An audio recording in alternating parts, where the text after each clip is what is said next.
tie mūsų pamaldumai, kurie ten rožančių ar kryžiaus kelius kalbėt, vadinama bažnyčios tradicija. Kristus ateina į žmonių pasaulį, žmonių gyvenimą per žodį. Žmonėms pasidarė interpretacijos svarbesnės, to žodžio interpretacijos negu pats žodis. Jeigu Dievas nustotų tarti mano vardą, aš dingčiau nebūtyje.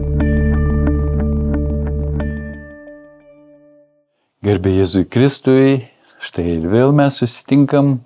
Šalom visiems, sveikinu visus prisijungiančius, žiūrėčio įrašo, Viešpaties malonėte paliečia jūs kiekvieną, besiklausant jo žodžių.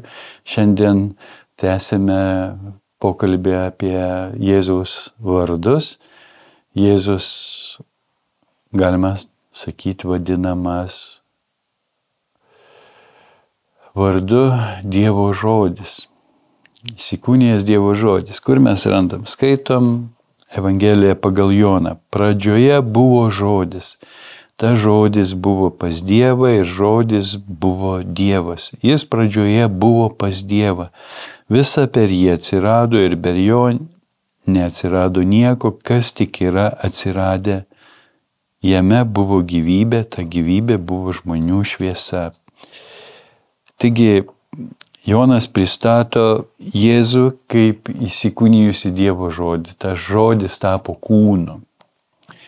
Dievas kaip žodis tapo kūnu.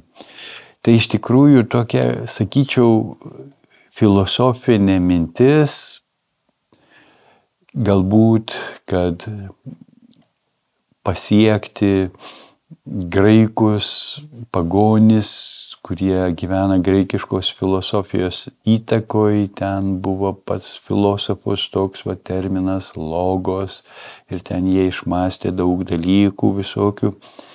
Bet pas žydus galbūt tas žodis biškelį kažkaip kitaip mąstomas ir pažįstamas. Pirmiausia, prisimename, kad Dievas savo žodžiu visą sutvėrė.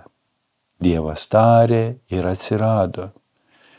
Ir Dievas pažiūrėjo, kad tai yra gera. Džiaugiasi visais savo kūriniais, sutvėrimu, kas yra irgi visa kūrinyje tarsi yra Dievo tariamas žodis. Tarp kitko ir tame varde Jahvė yra kažkokia tokia kūrėjas,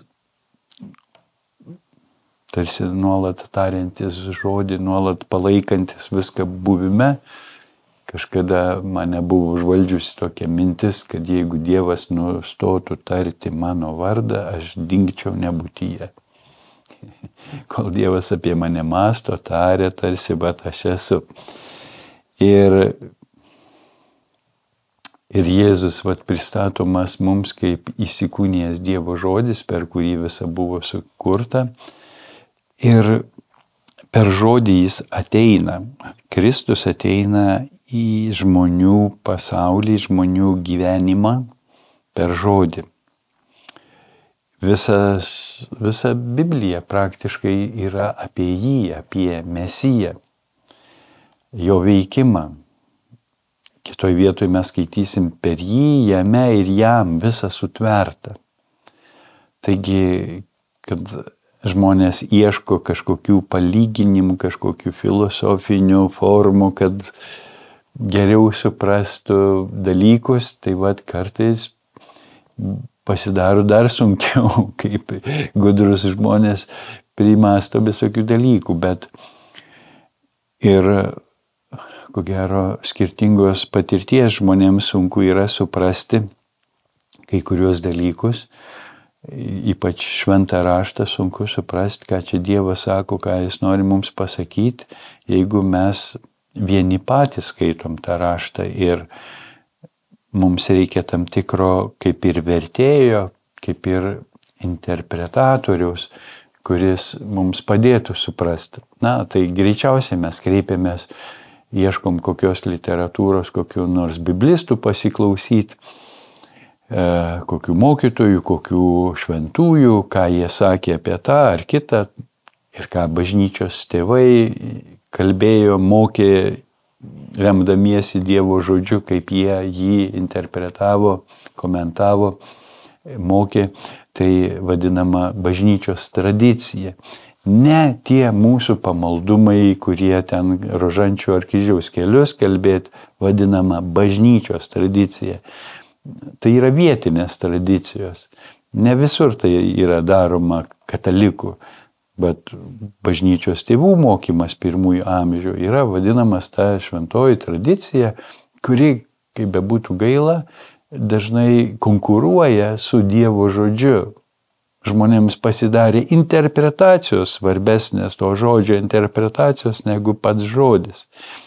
Ir pažydus nieko naujo irgi tas pats. Kaip sakant, vieni nuo kitų kopijavo ir tas tradicijas rabinų tęsė. Rabinai irgi tokį Talmudą turi, kur išaiškina, kaip tą Torą, tą įstatymą, šventą raštą suprasti. Ir kartais tie komentarai pasidaro žmonėms svarbesnių už patį Dievo žodį. Bet Antro Vatikano susirinkime bažnyčia moko, kad kai mes klausomės Dievo žodžio per liturgiją skaitomą švento rašto, tai pats Dievas ateina pas mus per žodį. Kai mes tikėjimu priimam Dievo žodį į savo širdį, pats Dievas ateina į mūsų širdis. Kaip įvyksta ta komunija, susijungimas, susivienijimas su Dievu per žodį. Taigi Kristus istorijoje, žydų tautos istorijoje veikia per žodį, veikia per pranašus, per kunigus, per karalius, per jų darbus. Jis irgi veikia, jo patepimas, jo dvasia, Dievo dvasia veikia. Taigi Jėzus kaip Dievo žodis, kaip aš jį priimu, su pagarba priimu tą žodį, lenkiuosi prieš tą žodį, pasiryžęs tą žodį išpildyti, ne tik Naujojo testamento, bet ir Seno testamento žodžiai, ten, kur Jėzus turėdamas teisę ir galę, vesdamas į naują tam tikrą bendravimo su Dievu, į tam tikrą naują santykį su Dievu, ne tiek baimės, bausmės, palaiminimų santykį, bet kiek į meilės, pasitikėjimo visiško santykį. Ką ir pranašai tarp kitko darė. Bet Jėzus su dar didesnė jėga ir labiau koncentruota į tėvą veda mus, kad mes gerbtume jo žodį. Jis sako, aš pats nieko iš savęs nekalbu, bet kalbu tą, ką esu iš tėvo girdėjęs. Jėzui be galo brangus ir svarbus tėvo žodis. Ir jis yra paklusnus tėvo žodžiui. Ir duoda mums pavyzdį to paklusnumo. Paklusnumo iki mirties. Pačiam jėgų žydėjime, pačiam tarsi populiarume savo kaip žmogaus. Jis taiga ištinka baisi krizė, jis suimamas, apkaltinamas melagiena, kad jis melagis, klaidingas pranašas, suvedžiotojas ir Dievo vardu nužudomas. Tai tragedija, kaip jam nepasisekė. Bet visame tame mums nesuvokiama Dievo valia, kurią Jėzus išpildo klusniai.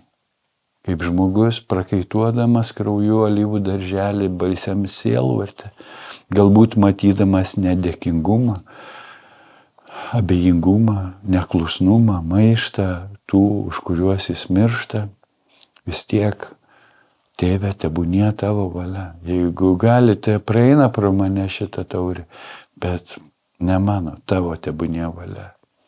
Vat to paklusnumo Dievo žodžiui ir Jėzus moko mus, o klausydami Jėzaus žodžių, vykdydami Jėzaus žodžius, mes išreiškiam meilę ir išliekam jame. Mes patys esame pašaukti tapti gyvuoju Dievo žodžiu, gyvendami pagal Dievo žodį. Dievo žodis įsikūnija mumise kaip Marijos įsčiose, kai mes tikėjimu atsiveriame tam žodžiui ir gyvename tuo žodžiu. Gimdome Kristų pasauliui. kartu su Marija. Ji mūsų pašaukimo orientyras, ženklas, primenantis. Marijos ikona visą laiką rodo bažnyčios pašaukimas. Tai yra iš tikrųjų bažnyčios ikona, atvaizdas, rodyti Kristų. Gimdyti Kristų pasaulį savo gyvenimą. Šalom visiems, sėkmės gimdymuose.